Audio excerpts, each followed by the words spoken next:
Hello, gorgeous souls, and welcome back to another video on my channel. I'm so grateful to be back on YouTube and doing this every week. I feel like I'm really getting my groove back. And today we are going to start a sort of mystery series, I would say. I want to look into who were mermaids on Earth? What was up? What is up with Bermuda Triangle? Where did they go? Like these sort of questions.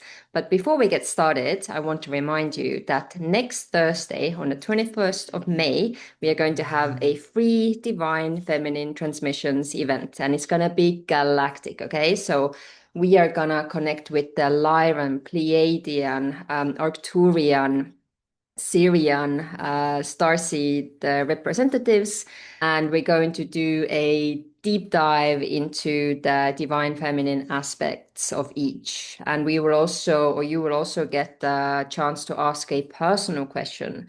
So whether it be a lifetime of yours as one of these beings or just a general question.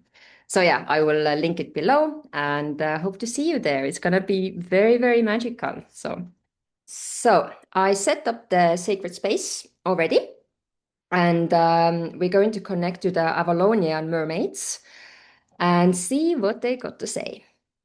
Okay, so let's get started. My first question to the Avalonian mermaids is, what happened with the mermaids? Who were the mermaids that the sailors could see?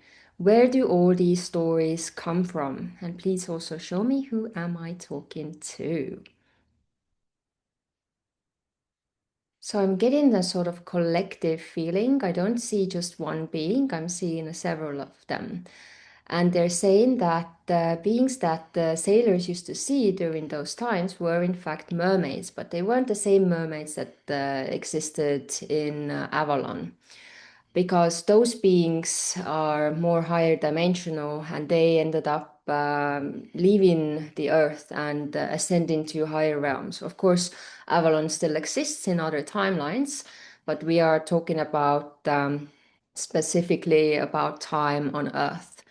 So the beings they saw were most likely Syrians, were other extraterrestrials that perhaps had the ability to shapeshift and who were hypnotizing them with their songs, but it wasn't usually to attack them necessarily. It was more to steer them away from their sort of children and from their sacred areas, because the sailors became very curious. They would see these beings with long hair and with the tails and naturally wanted to um, assess the situations. And of course, there were cases where they were attacked or where they fell into the water and drowned, but it wasn't so black and white like the stories in today's age have made them to be.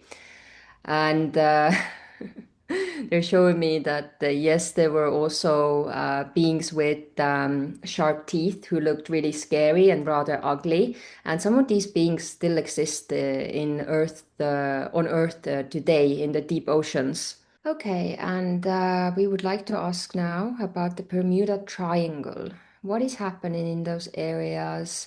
Okay, I see straight away an underwater city that still exists there, and it sank from the Atlantis times, and there are still beings around there, and it sort of acts as a portal. So, yeah, but if like a real these sort of like our ships go in there, then usually they don't survive. Some special type of ships can survive. They usually sort of fly through, like spaceships. They would fly through the portal to get there.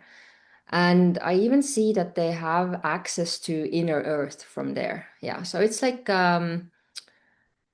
it feels like an in between space between realities, but very much accessible. And usually people who get nearby there experience some extraterrestrial experiences, or suddenly hear warnings in their mind, or experience telepathic communication. And there are also many military ships, military bases around these areas. It's not the cleanest energy. I'm getting a little bit like mixed, dark, weird energy.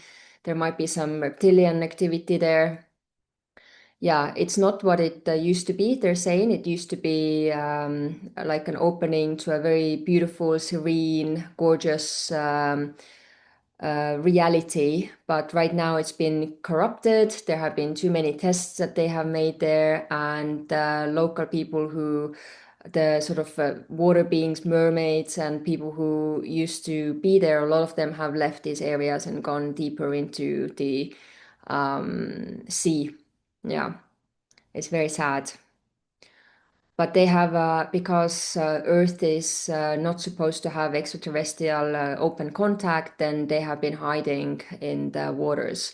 And of course, there are many areas, more tropical areas, also African areas and Caribbean areas, yeah, um, that have lots of stories of mermaids and mermaids and water beings. And yeah, okay. So let me just share with you on TikTok, on social media, we are seeing sometimes, I've seen videos of, I don't know, some Caribbean people saying how they were children, then, I don't know, their cousin was taken away into the waters or whatever it may be. Are these based on truth or are these just sort of like village stories? I'm not getting a clear answer on that. Okay, yeah. That shameful feeling is coming through. They're saying that also in water there are light beings and dark beings, and of course the stories come from somewhere. All the fairy tales are true, and there have been cases, yeah, where children or even adults have been taken away into the waters with them because there are dark mermaids as well, and also mermen. They're saying specifically who can also transform into human beings and actually quite successfully live on Earth and live in societies. Like draconian, I would say, but mermaidy, perhaps some hybrids. Yeah, they're saying like hybrids, the reptilians have, yeah, mixed with them. And they are able to change shape. And therefore, a lot of them, or not a lot, but some of them are living in human societies, even nowadays, and quite successfully. Although usually people who are closest to them will start to realize when they have certain behaviors, like they need to take a lot of baths or they need to be near the water or they get very sort of anxious or angry when they are not, uh, they said when they can't tip their toe into the water. Yeah, these are essentially ETs, water beings that, uh, because of the contract, so to say, or yeah, let's say contract between the governments of Earth and whoever these contracts are with the water beings, ETs, Galactic Federation, different different parts all over the place. They're not allowed to show themselves openly like that, but you would be surprised how many ETs there are living amongst you on a daily basis. Yeah, this is off topic, but when I was in the hospital the last time, there was a woman, a nurse, not a nurse, a caretaker, who I have a feeling might have been an ET because she was super weird. The whole time she was just like kind of like this. I can't really do it exactly, but she was just like like this, really creepy. And just without saying anything would come and do stuff like this. Me and my dad had a conspiracy theory that she arrived at work in a spaceship. Anyway, just to lighten the mood. Okay, what else do we want to know about mermaids? What about the ancestry? Do current human beings have ancestry in mermaids. They're saying yes, but through their sort of more galactic DNA, they're saying that they're not direct ancestors. It's not like the humans were, mixing with water beings, but um, somehow, yeah, the mermaid, some nations might have more um, mermaid DNA in them, and that's why they are more closely connected to water. That's why they would find, the Little Mermaid and such movies as kids very fascinating and very in witching, I want to say, just like, yeah, okay. And then, of course, there are the galactic mermaid starseed nations as well. And they're saying that during the golden ages of Atlantis and Lemuria, there were many beings from the Sirius B and like different watery planets where they had portals between Earth and those planets. And the Earth would be sort of like a paradise to come on holidays because Earth would have everything. We would have water, desert, mountains, animals, fish, all sorts of like the biodiversity is so rich on Earth. And that's why during the golden ages, we are currently on the way to golden ages, the galactic connections were open. And that's when a lot of them were coming here through portals, through underwater portals, and such portals, some of them still exist, and it's possible to do interplanetary travel this way as well. And some of the portals are under restriction thanks to like militaries, basically governments, and the dark governments as well. Yeah. So, what's the difference between mermaids and sirens? Mermaids are more of a man-made um, phrase. We don't call ourselves mermaids, we call ourselves mer people. And that's interesting connection. In Estonian, is in Estonian, the sea is meri, meri like Murray. Anyway, that's the thing of being a bilingual girly, always noticing connections. Yeah, because in Estonian it's merineitsi, water virgin. Hmm. Yeah, so what is the connection? Okay, yeah, they're saying that during the Avalonian times, a common man was able to see mermaids because the frequency that we lived in was still pretty high in that sense. The humans were not very advanced yet, but their vibration, their frequency remained pure. And so that's why they were able to meet with unicorns, with during the Avalonian times, yeah, with mermaids, with wizards, who all ended up, leaving Earth and ascending later on. Also fairies, but of course, fairies and many of the elemental beings still very much exist in 4D even nowadays, and it's possible for us to connect with them. Um, and a lot of these, like Little Mermaid, a lot of these stories are from Avalonian times and also channeled by the people who wrote them, of course. And it was not uncommon during Avalonian times that the human children would be playing with the mermaid children. I see them playing in these sort of little lagunas. Yeah, very beautiful. And they would always the women and children, the Avalonian mermaids had hair, and then depending on what color their hair was, often their tail matched a similar color. And yeah, during the summer, they were always in the lagunas, all of them, and then the mermen would go to the open sea and get food and fish and hunt and do that sort of stuff. Yeah,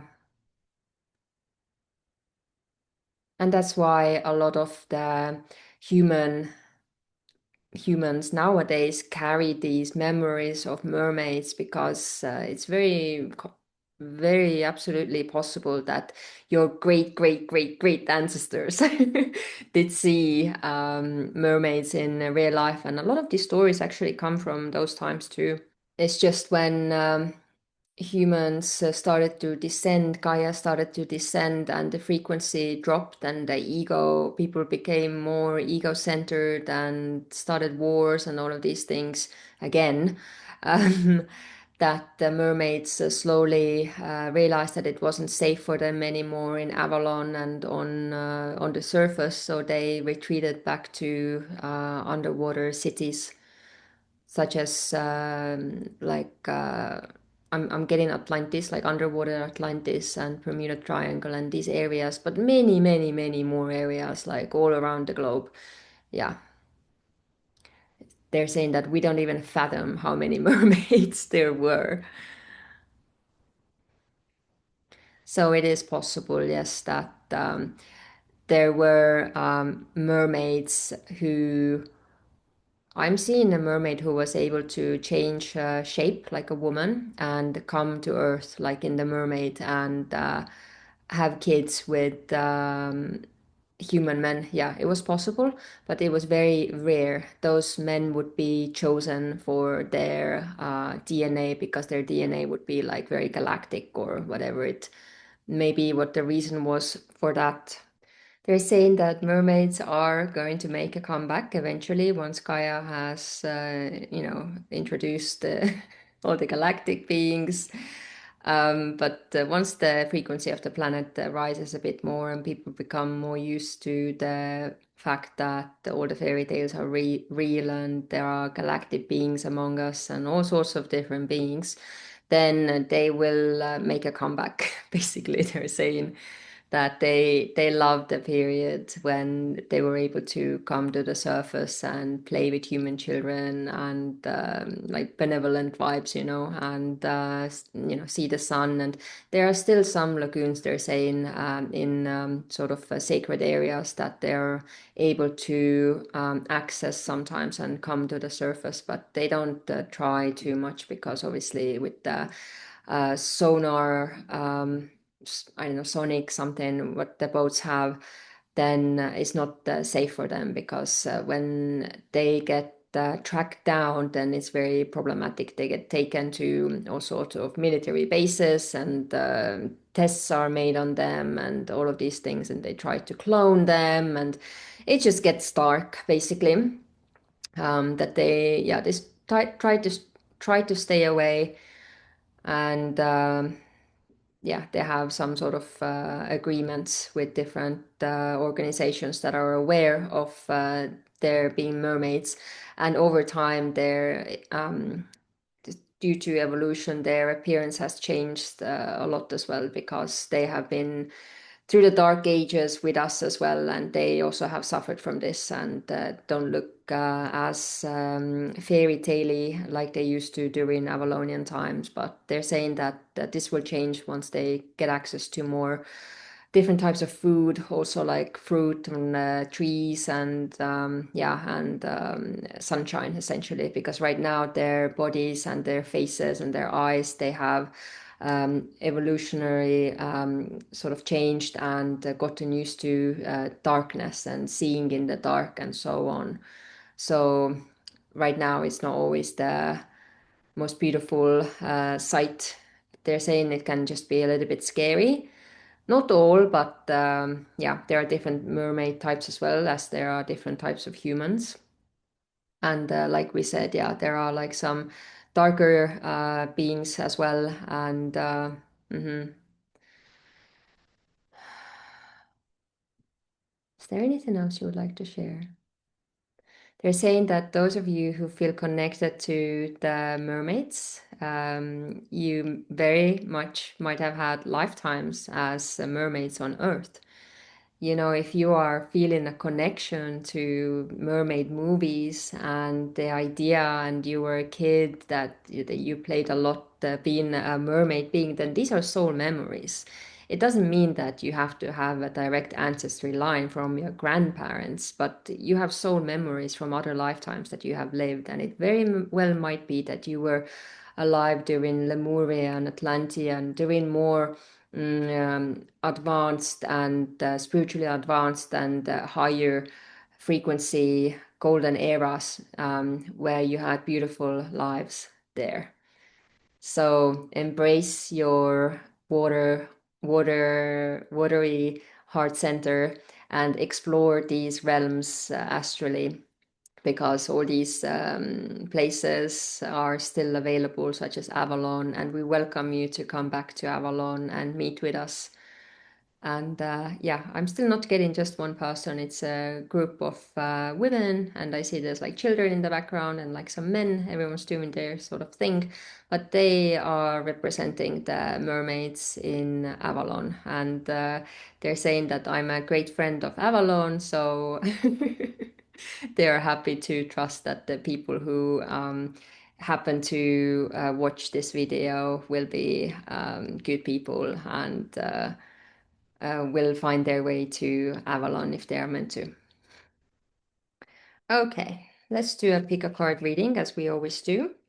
And just a reminder to sign up for the free live event. It's going to be very exciting to connect with your own galactic guides and find out about your own past lives and ancestry. And that I am so excited to be doing this series, and just can't wait to know more and learn more about all this. So let's do a message for the collective. Message for the collective, please.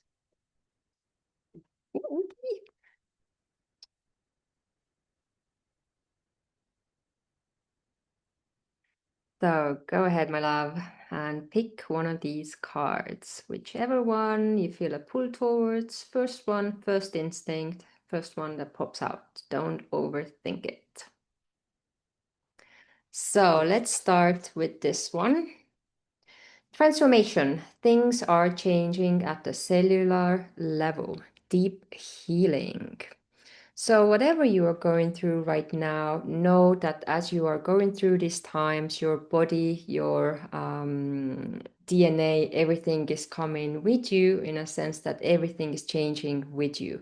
You don't need to do anything special. All you need to do is keep following your North Star and keep doing you. Right now are very, very fast energy times. There's a lot happening. There's so much active, sparkly energy in the air, and everyone is like pursuing their things at the moment. So just know that the boundaries you're setting right now, the lessons you are going through are all for your highest good and are essentially helping you to go through a great transformation that is going to help you land at your next throne.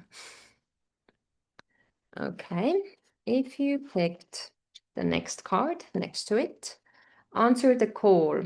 What is your soul calling you to do? So there's something that you've been thinking about. Maybe it's a random thought. Maybe it's something you have had down at your notebook as a goal for a long time. Maybe it's like a nagging feeling in the back of your mind of something you know you should be doing, but you've been too scared to do it, maybe, or it seems like too much of a challenge, or you can't see how this situation could really work for you. Um, but trust that the universe will catch you. Just answer the call and let the magic unfold in front of you. Just always have the attitude of things are always working out for me. Even if they don't go the way you planned or you wanted, then know that a better thing is available to you. If you pick this one, mirror. Who or what is triggering you? So pay attention to which moments are triggering for you. Is it something like something that's causing you anxiety? Is it something that's making you annoyed? Is it something that's making you question your worth? Or is it,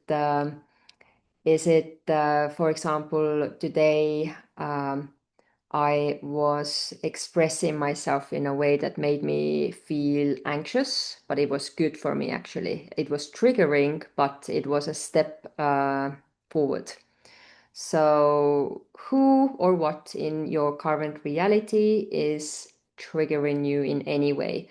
Look at that trigger, understand what it's trying to teach you, understand how to react differently this time, and think about where this trigger, where this, where this trigger started in the first place. You can do some childhood healing there, maybe, or 20s, which is like the second childhood, basically.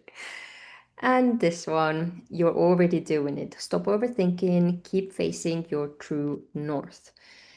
I feel like this is the collective who has done enough. You have had a very busy last couple of weeks. You have done everything you can.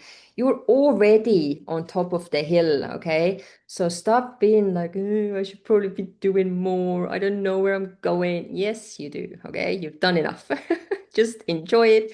Take a break. Go see if there's like a hot spring somewhere around here, book a massage for tomorrow and relax. Okay, you've done enough. Stop overthinking. All right, my loves. Hope you enjoyed this. And if you watched this video and you still haven't subscribed, then now's your chance. All right, my loves. Hope you have a beautiful weekend. I will see you soon.